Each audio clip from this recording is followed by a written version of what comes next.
Romanos 6 e o versículo de número 8. Vez passada, pastor Jonatas, ele falou sobre Romanos 6, do versículo 1 ao 4, não é? E é basicamente a mesma ideia, é o mesmo tema, a mesma temática ainda, como eu já disse, já que Paulo ele está no mesmo capítulo. Versículo 8, Romanos 6, 8. Então, uma vez que morremos com Cristo, cremos que também com Ele viveremos. Temos certeza disso, pois Cristo foi ressuscitado dos mortos e não mais morrerá. A morte já não tem nenhum poder sobre Ele. Quando Ele morreu, foi de uma vez por todas, para quebrar o poder do pecado. Mas, agora que Ele vive, é para a glória de Deus. Da mesma forma, considerem-se mortos para o poder do pecado e vivos para Deus, em Cristo Jesus. Não deixem que o pecado reine sobre seu corpo que está sujeito à morte, cedendo aos desejos pecaminosos. Não deixem que nenhuma parte de seu corpo se torne instrumento do mal, para servir ao pecado. Mas, em vez disso, entreguem-se inteiramente a Deus, pois vocês estavam mortos e agora têm nova vida. Portanto, ofereçam seu corpo como instrumento para fazer o que é certo para a glória de Deus. O pecado não é mais seu senhor, pois vocês já não vivem mais sob a lei, mas sobre a graça de Deus. Pois bem, uma vez que a graça nos libertou da lei, quer dizer que podemos continuar pecando? A resposta? Claro que não. Vocês não sabem que se tornam escravos daquilo a que escolhem obedecer? Podem ser escravos do pecado, que conduz à morte, ou podem escolher obedecer a Deus, que conduz à vida de justiça. Graças a Deus, porque antes vocês eram escravos do pecado, mas agora obedecem de todo o coração a este ensino que lhes transmitimos. Então, livres da escravidão do pecado, estão livres da escravidão do pecado e se tornaram escravos da justiça. Uso o exemplo da escravidão para ajudá-los a entender isso tudo, pois sua natureza humana é fraca. No passado, vocês se deixaram escravizar pela impureza e pela maldade, o que os fez afundar ainda mais no pecado. Agora, devem se entregar como escravos à vida de justiça para que se tornem santos. Quando eram escravos do pecado, estavam livres da obrigação de fazer o que é certo. E qual foi o resultado? Hoje vocês se envergonham das coisas que costumavam fazer, coisas que acabam em morte. Agora, porém, estão livres do poder do pecado e se tornaram escravos de Deus. Fazem aquilo que conduz à santidade e resulta na vida eterna. Pois o salário do pecado é a morte, mas a dádiva, o dom gratuito de Deus, é a vida eterna em Cristo Jesus, nosso Senhor. Nosso Senhor. Amém? Esse é o famoso versículo. Pois o salário do pecado é a morte, mas o dom gratuito de Deus é a vida eterna. É a vida eterna. Pois bem, antes de nós começarmos, essa aqui é mais uma linha pequena, do nosso do caderno, da palavra de Deus, porque quando nós olhamos para o capítulo 5, quando nós terminamos o capítulo 5, a igreja que recebeu a carta de Paulo poderia se perguntar várias coisas, porque nós no capítulo 5 nós vimos Paulo dizendo, olha, ou você está em Adão, ainda condenado, ou você está em Cristo, agora vivendo em liberdade. Você está livre da lei. Ele diz por várias vezes que a lei só serve para nos acusar, a lei não nos salva, obedecer a alguns mandamentos jamais irá nos salvar. E agora Paulo está começando a dizer que não é mais o pecado que reina sobre nós, mas é a graça. Tudo é graça, tudo é liberdade. Agora que nós estamos em Cristo Jesus, nós estamos debaixo da graça. Em resumo, o resumo do problema aqui para nós introduzirmos tinha dois tipos de pessoas aqui quando escutavam essa mensagem. Tinha os legalistas E os libertinos, os legalistas, eles ficavam assustados com a pregação de Paulo. Porque eles diziam para Paulo, Paulo, isso aí dizer que nós não estamos mais debaixo da lei, que a gente não precisa das leis para nos salvar, isso aí é como andar com um carro sem freio. Quando estava preparando, eu estava pensando que isso é igual à lei, igual como o Brasil pensa, né?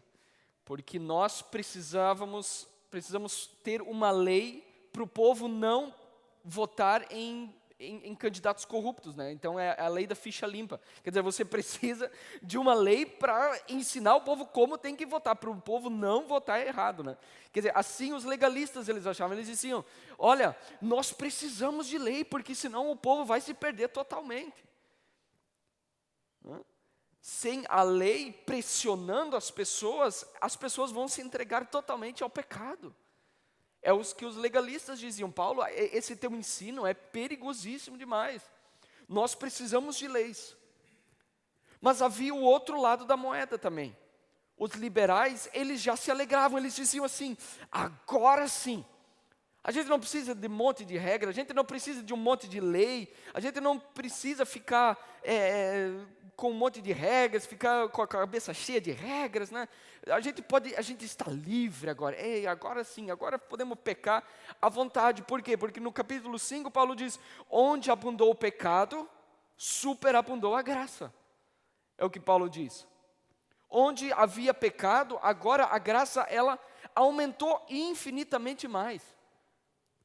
A primeira reação das pessoas quando escutaram isso era o quê? Dizer, opa, então beleza, então eu posso sair e eu posso mentir à vontade, porque se o meu pecado é desse tamanho aqui, a graça é muito maior, Deus sempre vai me perdoar. Aí por isso que Paulo escreve o capítulo 6, ele disse, vocês não sabem, porventura vocês esqueceram. Então, os dois lados são engano. E nós, rapidamente, nós podemos viver dessa forma. Nós podemos viver da forma legalista, tentando obedecer vários mandamentos, pensando, se eu viver dessa forma, se eu viver obedecendo tal regra, tal isso, tal aquilo, então eu estou bem diante de Deus. Paulo diz, não há salvação por meio dessas regras. Mas nós também podemos viver achando que nós estamos livres para fazer o que quisermos, já que Deus vai nos perdoar sempre agora. Esse é um outro erro. E aí Paulo, ele quer responder essa pergunta hoje para nós. Qual é o certo? O que nós devemos fazer? Já que pecar nós não devemos, mas também seguir regras também não tem como. A lei só vem para nos acusar. Regras só vêm para mostrar que nós jamais conseguiremos atingir o padrão de Deus. Qual nós devemos escolher? Como que nós podemos viver essa nova vida agora da graça? E é isso que Paulo ele quer responder hoje, através desses versículos que nós lemos. Então, o cristão, o que Paulo quer dizer é que o cristão, em resumo, o cristão ele morreu e ele ressuscitou em Cristo Jesus. Ele tem uma nova vida agora. Né? Voltar ao pecado, voltar a uma vida de pecado é colocar, né, de novo os pés no lamaçal do erro. Por isso que, tecnicamente, nós deveríamos ser contra, né, as saidinhas, né, de prisioneiros, porque geralmente o problema das saidinhas de Natal, dos prisioneiros, é que os criminosos que estavam presos, eles voltam a cometer crimes. Esse é o problema. Nós achamos isso uma terrível. Como o cara está preso lá, quando ele sai, ele volta para a vida de crimes. Paulo ele quer mostrar que esse não é o modo que nós devemos viver. Quando nós somos salvos em Cristo, nós não fomos chamados a continuar vivendo no pecado. Nós não fomos chamados a essa vida de pecado. Você não é chamado para viver cada vez mais sujo. Nós devemos viver cada dia uma vida de arrependimento. Reconhecer os meus pecados, reconhecer as minhas falhas diariamente. Essa foi a primeira tese de Martinho Lutero, que o cristão ele deveria viver cada dia uma vida de arrependimento. Então, como que nós vivemos essa nova vida? Nós poderíamos perguntar para Paulo. Como que nós podemos viver essa nova vida? Porque parece impossível. Ou nós vamos tentar cumprir leis, cumprir regras para Deus, ou nós vamos viver de modo assim, ok, Deus vai me perdoar de qualquer jeito, já que eu fui eleito, né? A acusação contra a eleição é isso, né? Não, já que eu fui eleito, então eu posso fazer qualquer coisa, né? Não, a eleição não nos chama, a eleição nos chama para a pureza, para a pureza. E como nós podemos ter essa pureza dentro de nós? Como que nós podemos lutar por essa pureza? É isso que Paulo quer nos mostrar aqui. Então, em primeiro lugar, essa passagem aqui nos mostra sobre o que deve acontecer com a nossa mente, com o nosso coração. O que deve acontecer com os seus pensamentos. O que deve acontecer? Paulo ele diz, renovem a sua mente. Isso ele diz lá no capítulo 12, versículo 2. Renovem a sua mente. Renovação, renovem a sua mente. Paulo, ele não ignora as críticas, tanto dos legalistas como dos libertinos, mas ele diz assim, o que nós vamos dizer, pois? Nós vamos ficar pecando? Nós vamos ficar pecando? E aí no versículo 15 ele diz, de modo nenhum, vocês não foram chamados para isso. Pecar não é uma opção. Pecado não pode ser uma opção para você. Por isso que ele fica fazendo essas perguntas, ele diz assim, vocês não sabem, vocês não aprenderam, vocês não entenderam. Ele usa essas perguntas retóricas, né? Será que vocês ainda não entenderam, vocês ainda não captaram essa mensagem? E é isso que nós devemos perguntar a nós mesmos hoje. Paulo ele perguntou aos romanos, mas ao mesmo tempo a Bíblia pergunta para nós, vocês ainda não entenderam? Será que nós ainda não captamos essa mensagem? Porque, irmãos, uma das melhores coisas que nós podemos fazer é nos esquecer.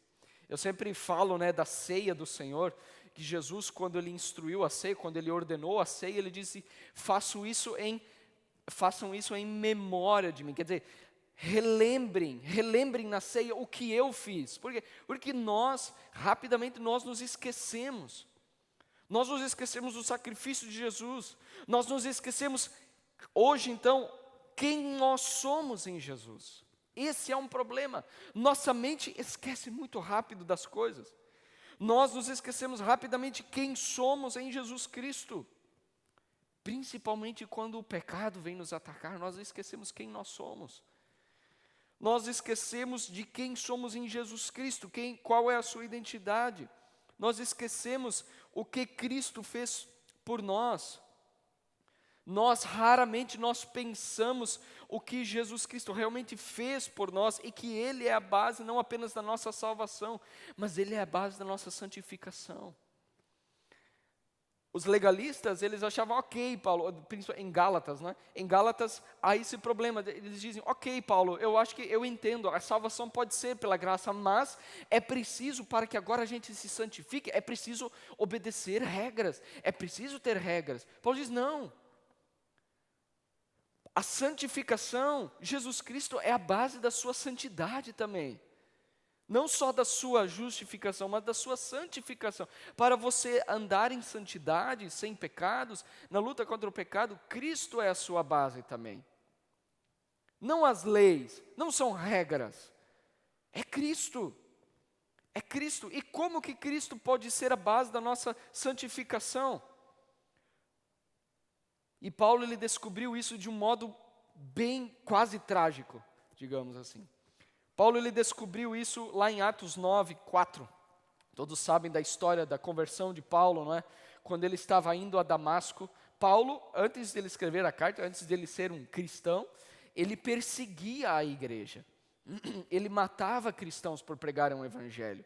Mas teve um dia em que ele estava indo a Damasco, matar cristãos, basicamente, uma luz e Jesus Cristo apareceu para ele, uma luz muito forte que deixou ele cego, né? Isso você pode ler depois, Atos 9, deixa ele cego, mas o mais importante que Paulo escutou é que Jesus falou para ele dessa forma, diz, Paulo, por que tu me persegues? Ele diz assim, Jesus disse isso para Paulo, ele escuta uma voz e ele diz assim, Paulo, por que tu me persegues?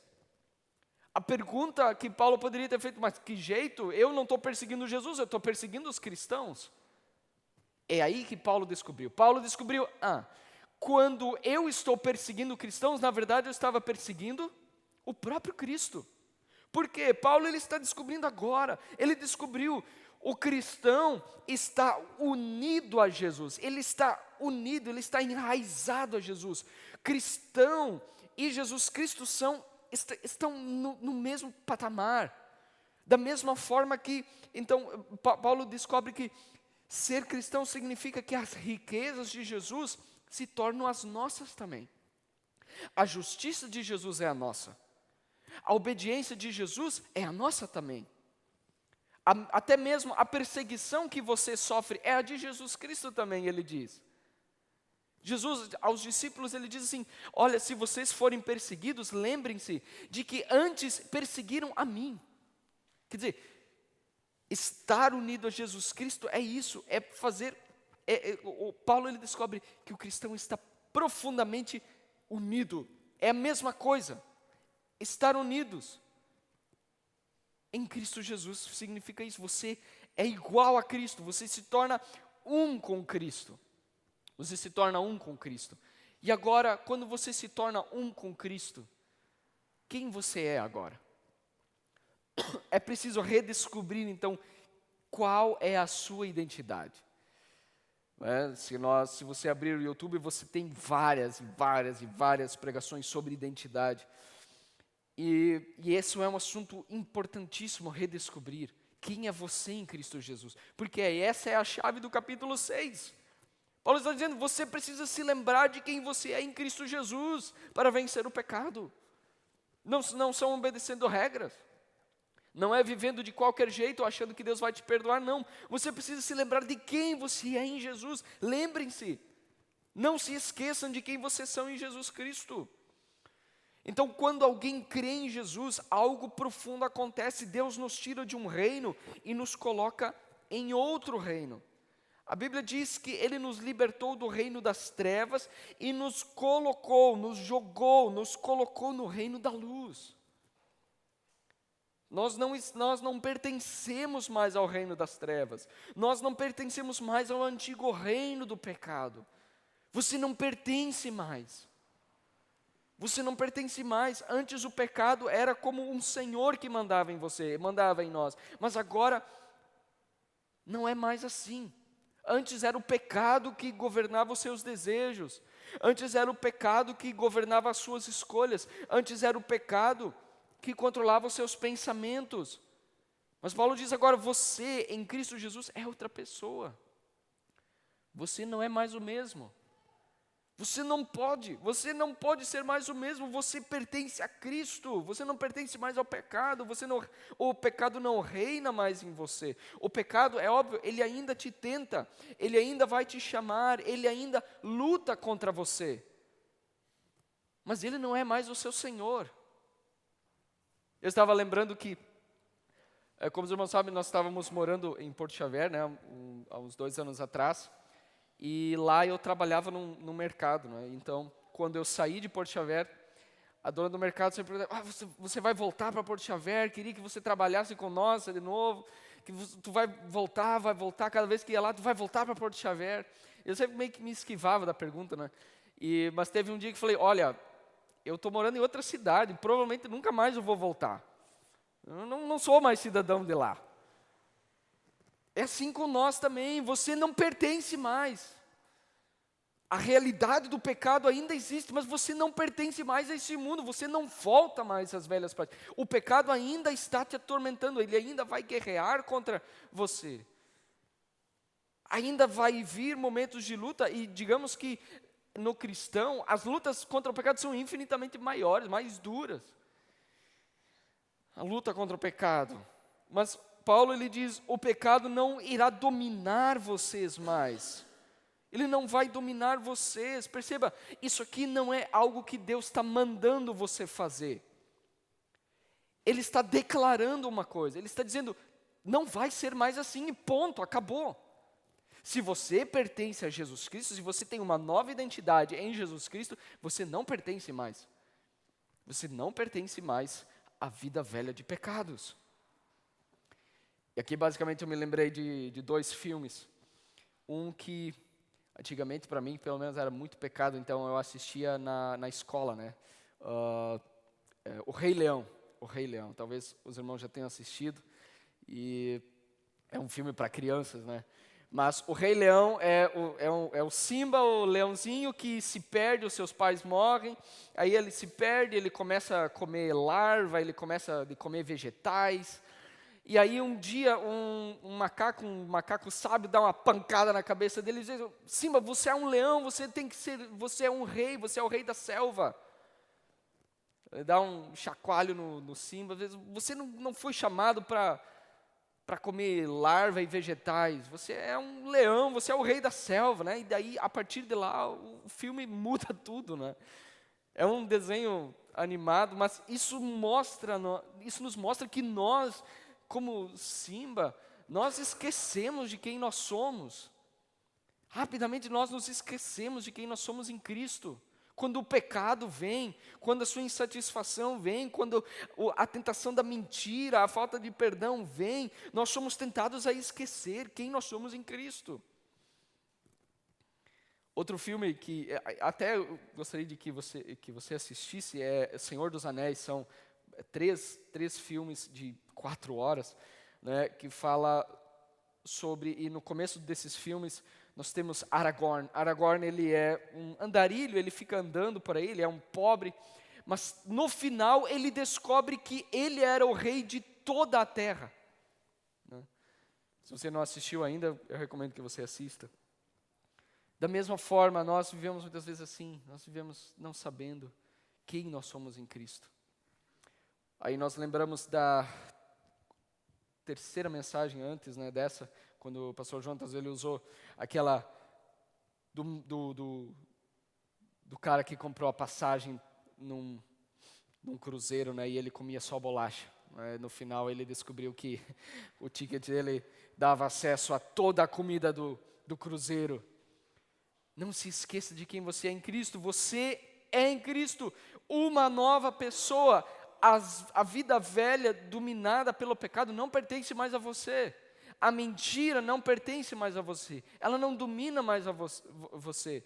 A vida de insatisfação e de reclamação, a vida de insatisfeito com Deus, ela não pertence mais à nova vida.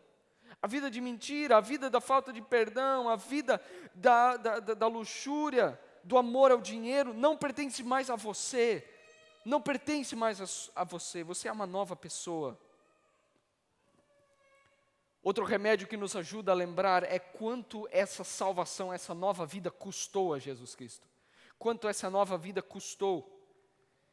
E essa é uma verdade muito que nos abala rapidamente.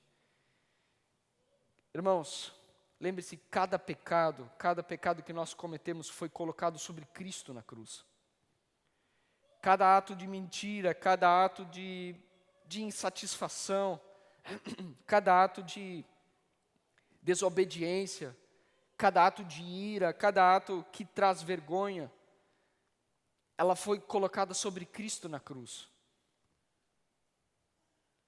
Tudo que parece pequeno para nós custou a vida do Filho de Deus, queridos. Tudo que nós ignoramos como pecado, às vezes, ok, eu sou assim, não é? Isso custou o sangue do Filho de Deus. Por isso que nós cristãos, como a nova identidade, nós não olhamos como pecado, como algo normal. Nós não encaramos como que é algo normal. Imagine, queridos, quase todos aqui são pais, não é? Ou mães. Imagine que numa tragédia, algum ladrão invade a sua casa e ele pega a faca da sua cozinha e numa tragédia ele acaba matando o seu filho. O que nós acharíamos desse pai se ele depois dessa tragédia ele continuaria usando a faca como utensílio da casa, será?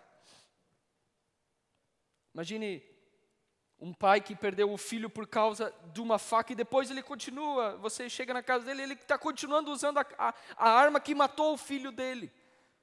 Ele continua a corta o pão, não, mas eu limpei, está tudo bem. Não, isso é ilógico para nós. Mas por que não é ilógico pensarmos que o nosso pecado, por menor que ele seja, porque nós achamos assim, não, mas eu posso viver dessa forma, eu posso viver desse jeito, não faz mal. Cristo nos relembra, esse pecado custou um alto preço, ele custou o sangue do Filho de Deus. Ele custou a morte que nós não vamos precisar enfrentar. Esse pecado custou a vida do Filho de Deus. O cristão que está unido em Cristo, quando ele pensa nesses pecados, quando ele é tentado nesses pecados, ele não. Eu digo não porque eu não vivo mais. Eu não vivo mais. Eu não vou praticar aquilo que tirou a vida do meu amado. O cristão, ele vive assim. Essa nova identidade nos faz pensar dessa forma. Quando o cristão ele olha para a cruz, ele lembra, foi o meu pecado que levou Cristo até ali. Então a luta contra o pecado deixa de ser apenas uma questão de regras. A luta contra o pecado é uma questão de amor e gratidão. O coração ele tem que começar a dizer, eu não quero mais brincar com aquilo que custou a vida do meu Salvador.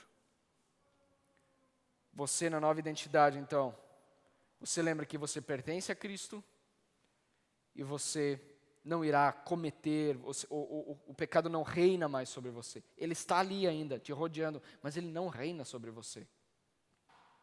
Obviamente todo cristão ainda cai, mas ele não é dominado por isso. Ele não é dominado. Quando o cristão ele é tentado, ele lembra, eu devo amar o meu mestre porque esse pecado lhe custou um alto preço. Quando o cristão ele cai, ele se lembra e profundamente ele se entristece. Ele lembra o meu pecado. Mesmo que o seu pecado seja uma pequena mentira, uma mentira necessária, como alguns dizem, não é? Então, você pode se arrepender em profunda compaixão, em profundo amor para com Deus. Por isso que a nova vida, eu posso viver uma vida diferente. Por último, né? Em primeiro lugar, aliás, eu pertenço a Cristo, o pecado não é mais meu Senhor. Em terceiro, eu posso viver diferente agora. A nova vida não nasce da força humana, mas ela nasce da união com Cristo. Por isso Paulo, ele pergunta várias vezes, ele diz assim, vocês não sabem, vocês não lembram, vocês se esqueceram. Essas perguntas retóricas. Por muitas vezes, o problema não é a falta de regras, não é a falta de mandamentos. O problema é que nós esquecemos quem nós nos tornamos em Cristo Jesus. Você não pode se esquecer quem você se tornou em Cristo. Quando o cristão lembra disso, ele começa a responder ao pecado de forma diferente. Ele olha para a tentação e ele diz, isso não manda mais em mim. Isso não combina mais comigo. Eu pertenço a Cristo e assim, pouco a pouco, essa vida de santidade começa a aparecer, a brotar. Os frutos começam a aparecer quando você se lembra, eu pertenço a Jesus Cristo. A santidade, ela não nasce de regras, queridos. Ela nasce quando o coração entende profundamente, eu pertenço a Jesus. Você pertence a Jesus, você não pertence mais ao velho reino do pecado. Você pertence a Cristo. Você não comete os pecados porque, isso é porque todo mundo faz isso. Não, você não comete os pecados porque você ama Cristo. Cristo é sua nova vida. Quando a ira vier, quando a inveja vier, quando o orgulho vier, quando a mentira vier te tentar, quando a impureza vier te tentar, o cristão precisa lembrar, eu pertenço a Cristo, o pecado não reina mais em mim, eu posso viver diferente agora, porque eu me lembro. Eu vivi, e muitos cristãos odeiam essa frase, né? Eles odeiam o pensamento de que a transformação ela começa no coração. Tem muitos que odeiam, os legalistas principalmente, eles odeiam essa frase porque eles acham que, ok, é só pensar diferente que está tudo bem, né? Vamos mudar o nosso coração, a gente não precisa mudar nada fora, a gente não precisa mudar nada fora, não. Tudo começa pelo coração, pelos pensamentos, da forma de pensar. Por isso que em Romanos 12, 2, que nós vamos chegar um dia lá ainda, ele diz, transformem a maneira de pensar de vocês. Os legalistas, eles achavam que era só transformar a roupa. Eles achavam que era só transformar alguns dias na semana. Quer dizer, se eu guardar extremamente o sábado, e daí beleza, está tudo certo. Não transformem o exterior para vocês parecerem santos, mas transformem o modo de pensar de vocês. Mudem a cabeça de vocês. Mudem o pensamento de vocês. Essa semana, meus queridos irmãos, você irá ser tentado nos pecados. Você irá ser tentado na ira, na impureza. Você vai ser tentado na inveja, no orgulho. Você vai ser tentado. Porque todo cristão, ele passa por isso. Ele vai ser tentado. Qual vai ser a sua resposta para esse pecado? Para essa tentação? Você vai dizer, não, mas está tudo bem se eu cometer algum deslize, porque Deus vai me perdoar. Deus tem que me perdoar, eu sou um eleito. Ou você vai dizer, não, eu pertenço a Cristo, isso não combina mais comigo. Eu espero que seja a segunda resposta.